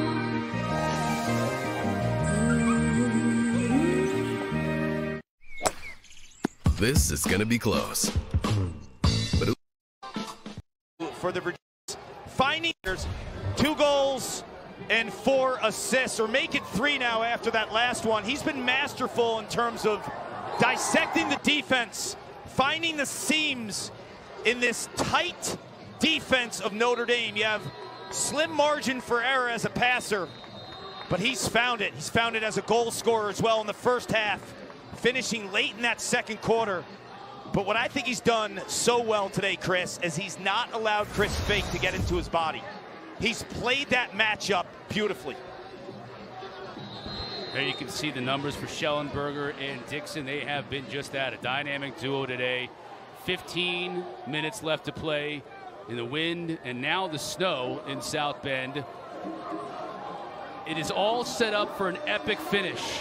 Will it be Virginia, the team that's been #1 all year long before their heartbreaking loss to Maryland last week dropped them to 3, or will it be Notre Dame in front of a raucous crowd here at Arlotta? Do they have what it takes to come back from 4 down against this amazing Virginia team and get a win for the ages? A team that hasn't lost in a year. Notre Dame went on a win streak after they lost to Virginia in late March in 2022. Closed out the regular season undefeated, the only team in Division I left undefeated. Yep. Petey LaSala wins the draw. Virginia on offense. Notre Dame football coach Marcus Freeman, good enough to join us here in the booth. Coach, good to see you.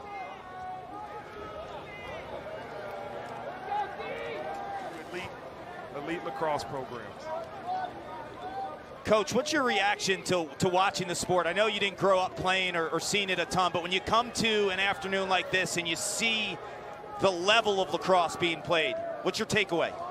Well, I think it's a credit to Coach Corrigan and what he's done with this program. And you know, I was invited to a lacrosse match last year by one of our players, Sam Asoff. He said, Coach, come watch us play. And it's, you know, it's easy to fall in love with this game, you know, and I don't know all the rules. I know it's pretty simple, put the ball in the net, you know, and so, you know, I can figure that part out. But it's awesome to see these two teams competing and really seeing a good matchup right here. Edmond with a good save. When you brought your football team in at the half, that electrified this stadium. How important is it, you know, on this campus with such a tradition of great athletics and across all sports to be able to support each other like that? Yeah, I think it's really an example of what the University of Notre Dame is all about, and that, you know, it's not a huge school. It's 8,500 students, and we're a community, and that's what we do is support each other. And all these students come to our games, and you know what, we want to support a lot of these kids that we know. You know, Coach, when you look at this type of athlete in terms of crossing over to football, if you're recruiting a kid in football that tells you he plays lacrosse, like, why would that be something that you'd be happy about? Well, I think there's a lot of traits that lacrosse players possess that you look for in football. And we have quite a few players on our team that played lacrosse in high school. And, you know, again, it's the footwork, it's the hand-eye coordination, but there's a level of toughness and athleticism that I think both sports you have to possess to be successful. And so we encourage all of our players, especially in high school, to play as many sports as they can, and lacrosse is a growing sport, as you see in high school athletes. Gray moving to the middle, gets it to Kavanaugh. Kavanaugh working on Kastner.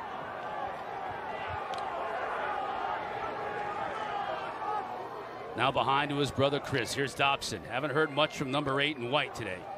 Maybe the fourth quarter is his time. McCann to Chris. Comes upfield. Inside to his brother. He shoots. Nunes does a good job to go down and take it away from him. Nunes has made the saves today, Chris, that he's had to. Some questionable outings coming into this contest. The last 3 games under 50% in the cage.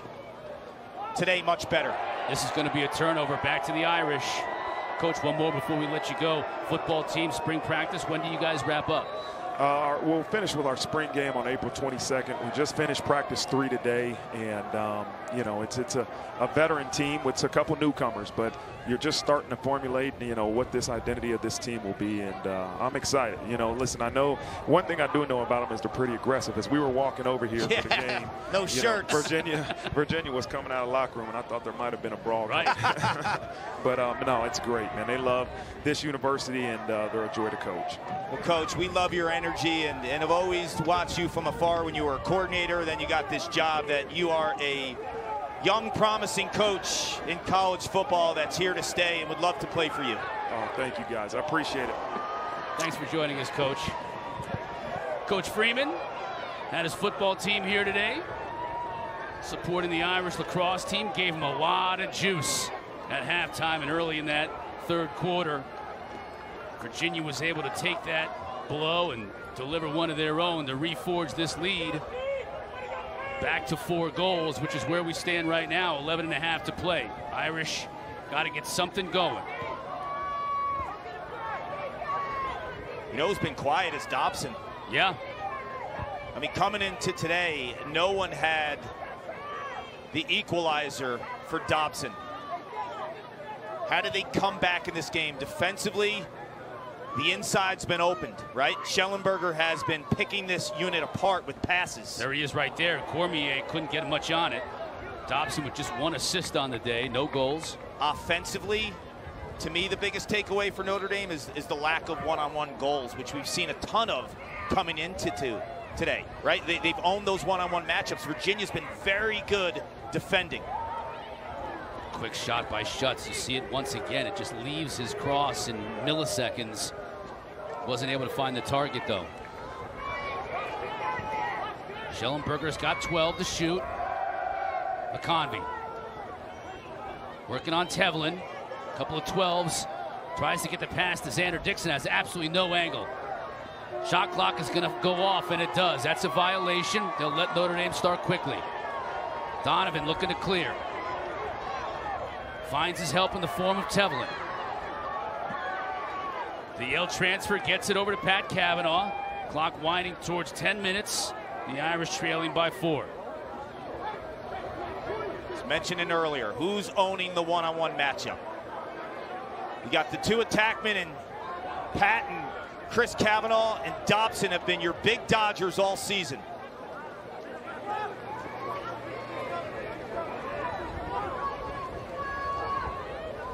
Sawstead gets through the pick. Chris Cavanaugh up top to McCann.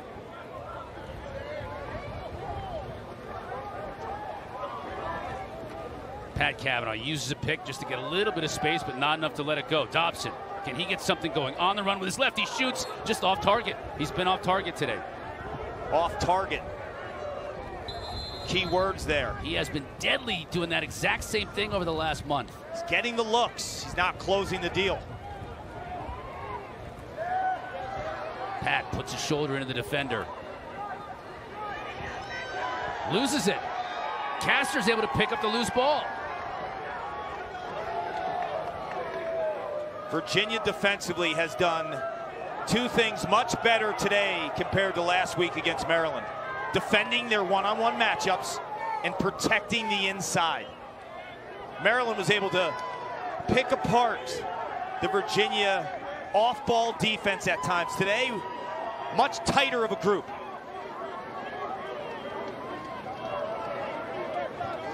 Virginia, you imagine here, Kark, with a 4-goal lead. Not going to sit on it, but going to be much more deliberate on the offensive end when they get 6v6. Work a little bit of clock, work for the best shot. McIntosh. Garno gets back to his right. Shoots and scores. Had a little sliver of room working on Carter Parlett, and it was all he needed. Credit Garno here, who typically loves to shoot from the outside with his feet set. This time as a Dodger, and he scores with 26 seconds left on the shot clock. I'm thinking, is this the time to go? He says yes, and he punches it past Liam Entenmann.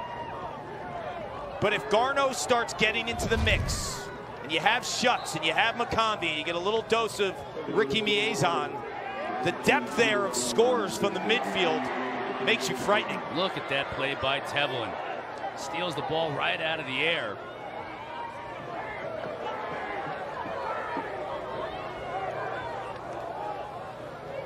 Kavanaugh to Simmons, the Virginia transfer.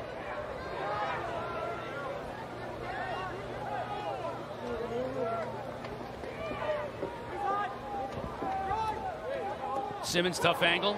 Can't get it on Cage. If you watch him on tape, he's been really, really strong inverting, taking his defensive midfielder out of their element, going behind the cage as opposed to up top. And he has two hands. So 3 and white, if you give him the rock behind the cage, he can separate. Kavanaugh up top, his brother Chris. There's the length, right? Yeah, can't get anything on that shot. Just too much Sawstead. 6'5", 6'6". It's the range to trail check you. That is a clean shot against a 6'2" defender, not against a 6'6" defender. Sawstead 6'5", Castor 6'7", Scott Boyer, the LSM 6'3". Long and strong, Virginia on the defensive side. 14-9 our score. Wahoos up by 5 at the midway point of this fourth quarter. Let's go. Lockdown's over. Breathe. You might like that one. But when it's gone, love goes on and on.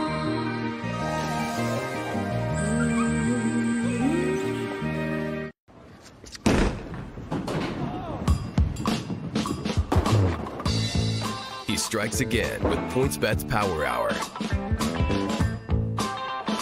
With the PointsBet Power Hour, you get boosted odds or free bets every single day. But be quick, they don't hang about. New customers can sign up now and get 5-second chance bets up to $100 each. PointsBet, your move.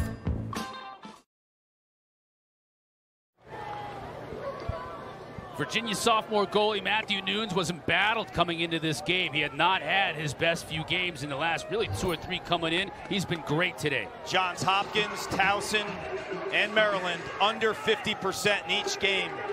Today he's got 10 saves, but he has not allowed one soft goal. And he's standing his ground, and most importantly, he's answered the bell, because as a goalie, you're out on an island. You're all alone.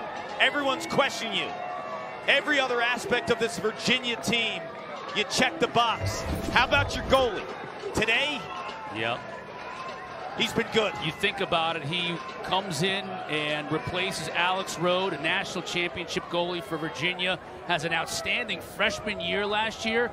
This year, though, allowing almost 11.5 goals a game. His save percentage under 500, and yet today he's been sensational on the road in this atmosphere. The psychological mind tricks the goalie position can play on you are real. And wow, he's making a save on Taylor behind the back. That was one of his best of the day. Taylor scores that 9 out of 10 times because goalies aren't tracking the release. Kavanaugh, a little sense of desperation. You can feel it with this Irish team now. Under 7 minutes to play. McCann looking to attack Soliday. Tried to get that pass deflected. It was not.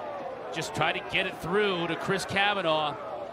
Kavanaugh with a little bit of a shove on Mitch Whalen. Some frustration for the boys in white.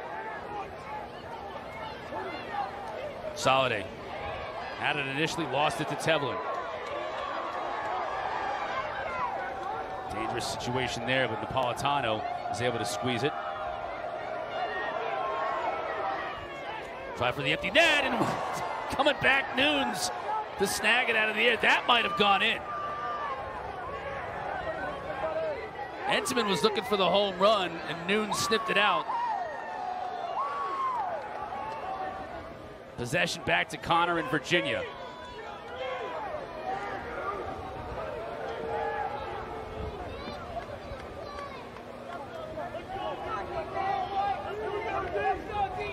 In the thick of the ACC schedule now, Virginia has Duke next on the 31st. Virginia's schedule is tough. They got Duke twice and Notre Dame twice. Their ACC schedule is brutal. They'll be battle tested. No doubt. Notre Dame Lars Tiffany, yeah. Has Q's next up. Sorry, Paul. Lars Tiffany always takes some time off at the end of the season before the tournament. He doesn't schedule a game that first week of May. This will be a season they'll need that rest with that schedule you mentioned. Announced attendance here today, 3,095. I don't know if that counts the entire football team that showed up and all the folks on the berm on the far side. Plenty of standing room only. Schellenberger, shot clock inside at 10. Quick passing, no chance. No chance for Entman to come over and stop Dixon on that one. What a day for these two, and Schellenberger and Dixon. 6 now for Xander Dixon. Well, if Notre Dame was going to have any life in a comeback, it's going to be shots like that from Jake Taylor, but Matthew Nunes closed the door. Entman senses the 10-man ride. There's another save. His total up to 12 on the afternoon, and giving this offense multiple looks off of saves, turnovers. Man, they can shoot.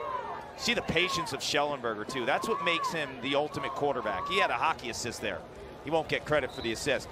But it was the patience and how he lulled the defense and pried the Notre Dame defense to play him and shift so the backside would be open.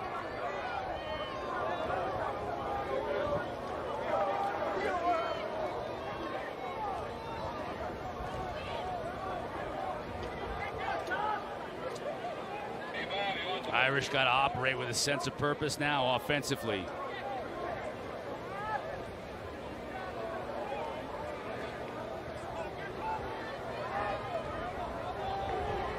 McCann on the short stick.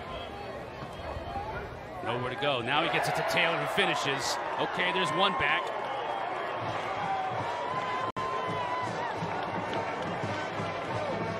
If you are an inside attacker at any level, you turn on the tape and you watch Xander Dixon and Peyton Cormier and Jake Taylor. It's the subtle movements. Look at Taylor there on the crease, 13 and white. Just times that cut. That's the last guy you can slide off. He senses the cut. Matsui's on him. And then the backside help is way too late. Like, you can't slide off of Jake Taylor like that. Slide off of someone else. Sawstead couldn't get there in time. Jake Taylor's second today.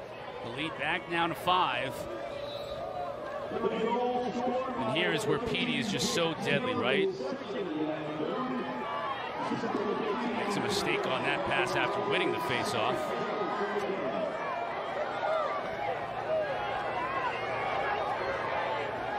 So the Irish with an opportunity.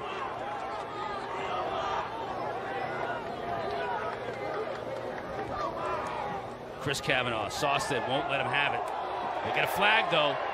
Be a hold on Sawstead. Yep. 30 seconds.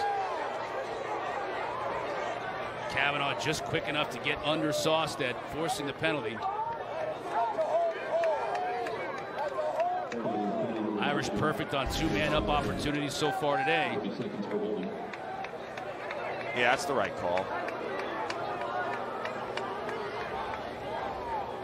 Mentioned it a lot today. The length is overwhelming of these guys, right? So how does that translate now when man down when one of your best defenders is one of those out of the game? Dobson.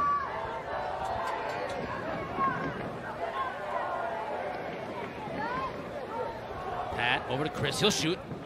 Misses. Westland backs it up. Good placement.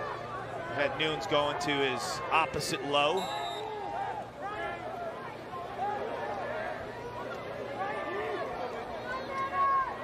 Tried to force it in Ricciardelli.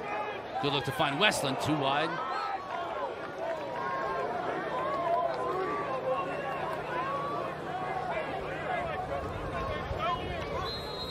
Taylor will put it in play, and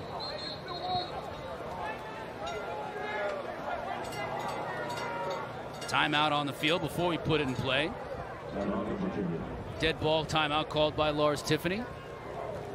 He wants to talk things over the 3:24 mark. His team up 5.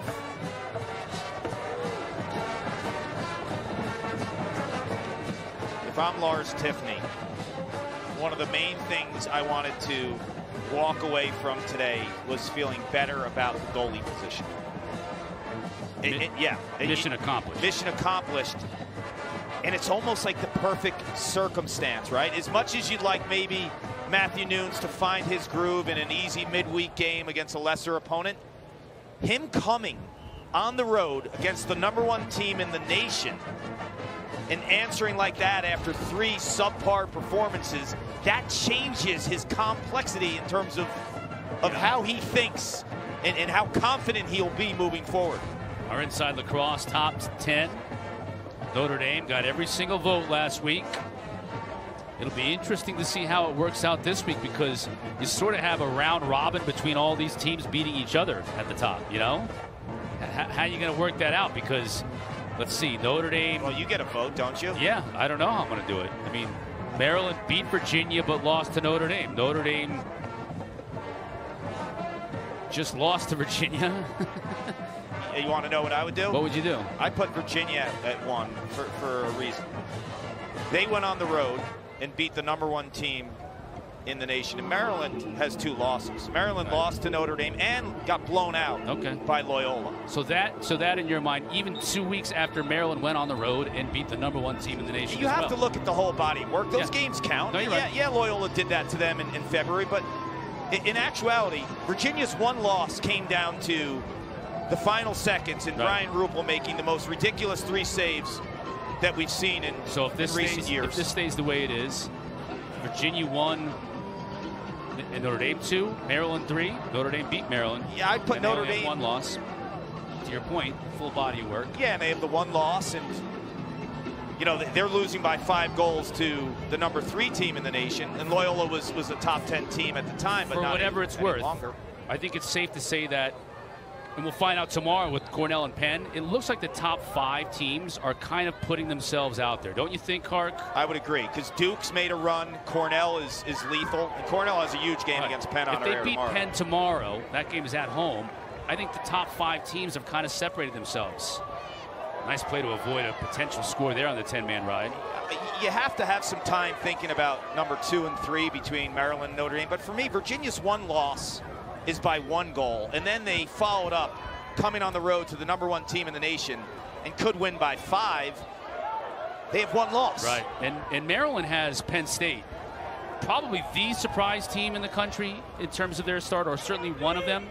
I think you can look at Loyola, you can look at Penn State, you can look at Villanova.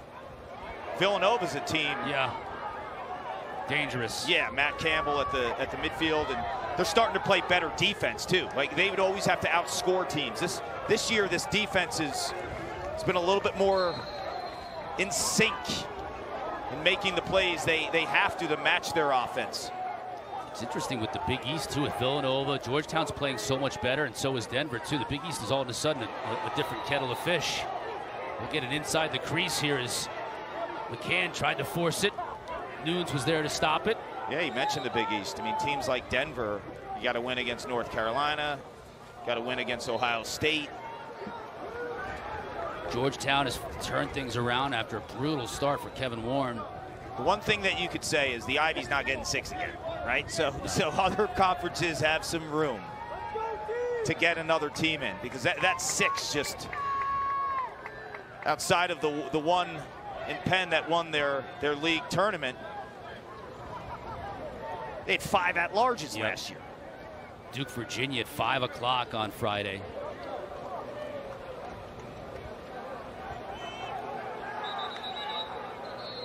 Timeout by Lars. 1:39 left to play.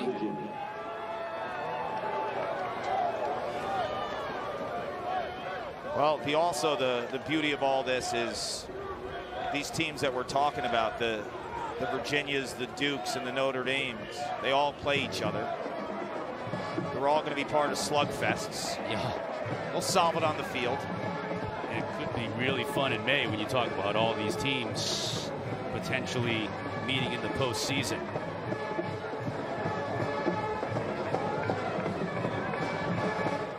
These 2 teams, and you think about Maryland, throw them into the mix. We've seen some overtime thrillers with this group of teams. Yeah, the Kavanaughs answered the bell in College Park. First it was Chris Kavanaugh tying it through the air. Pat Kavanaugh with his left hand. Bam! Game, set, match. These were the saves by Rupel. The most ridiculous saves of the season, right? 3, one after another. Daniel Kelly ices it for the Terps with that monster win. The question is, what kind of psychological advantage does Maryland have over Virginia, right? Yeah. Last 3 times they've played, they've won. But this is a huge win for the Cavaliers. 17th straight time they've had a win following a loss. That tells you about Lars Tiffany, Sean Kerwin, Kip Turner, the way they make adjustments. You know, you talk about Maryland having Virginia's number a little bit. Think about this, and we've talked about it today. Last time Notre Dame lost was to Virginia. Yep. Now they lose after winning 12 straight to Virginia. They'll meet again, last game of the regular season in Charlottesville. And they may meet again after that in the NCAA tournament. And this is a Notre Dame defense that, even in losses, was able to bottle up Virginia. But Cavaliers, most goals against Notre Dame since 1994. This offense is for real. Highest scoring offense in the country. It's a bear to deal with.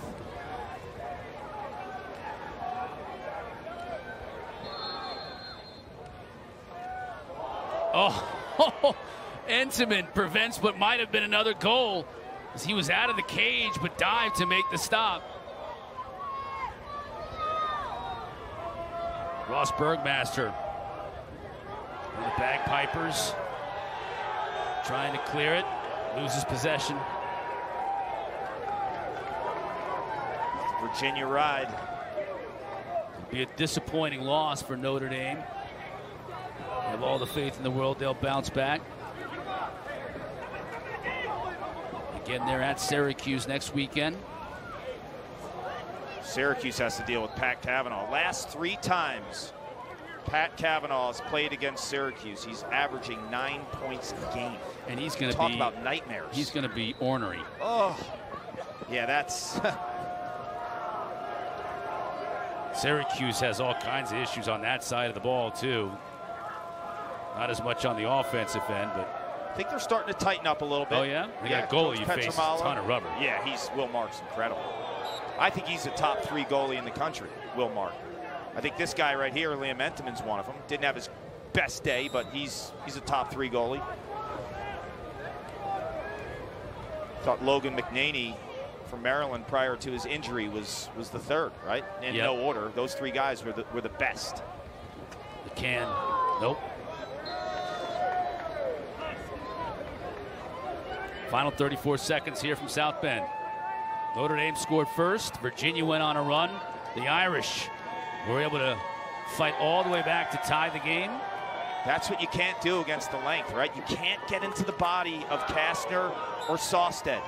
I think if you're Kavanaugh, Chris, or Pat, when you turn on the tape, your next time attacking them should be in space, a lot of space, by the restraining box lines. That's where your dodge should start, because if you get into the body around goal line extended, you're toast. And it's getting a little chippy here at the end. A couple of different flags flying. We'll get 2 separate calls. Looked like Soliday was involved. Tevlin was involved on the far side. Tevlin's one of the bagpipers. Right. Quint loves the two-headed monster, right? This is the first time in Notre Dame history 2 bagpipers. Right, Q's always... Bergmaster, Tevlin. Yeah, Q feels like it gives him a little more punch.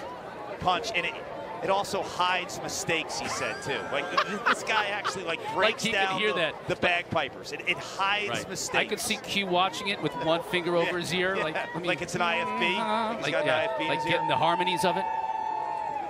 You'll see Q and Anish in that Cornell Penn game tomorrow at noon on ESPNU. The 2 bagpipers he thinks are the best of all time at Notre Dame. Ryan Mix was one of them. And he also thought Regis McDermott, who is Ryan Hoff, our producer's roommate, one of his best friends. So those are the 2 best bagpipers in Notre Dame history, according to Quint Kesnick, not me. You see the Irish filling up the penalty box. Cross-checking and unsportsmanlike. The two brothers. The Hansen twins. Right, at the end of this game, letting... Well, they were triplets, the Hansons, frustration. weren't they? Yeah, they weren't triplets. Even, the Hansen brothers. Brothers. Kavanaugh brothers. Right. They've been in the box. Old-time hockey. Yep. Bring in Ogie Oglethorpe and you'll be all right. Yeah. I think they tried to send him to Canada, and Canada refused to take him. The final horn sounds. Big win for Virginia on the road, bouncing back from a gut-wrenching loss last week in overtime. Schellenberger to Dixon, who had 6 goals. Nunes in the cage, and the length of the Virginia defense, for me, were the 3 things that created this win. For Paul Carcaterra and our entire crew, who did a great job in the weather today here at South Bend. Thanks for watching. I'm Chris Cotter. 15-10 the final, Virginia with the dub.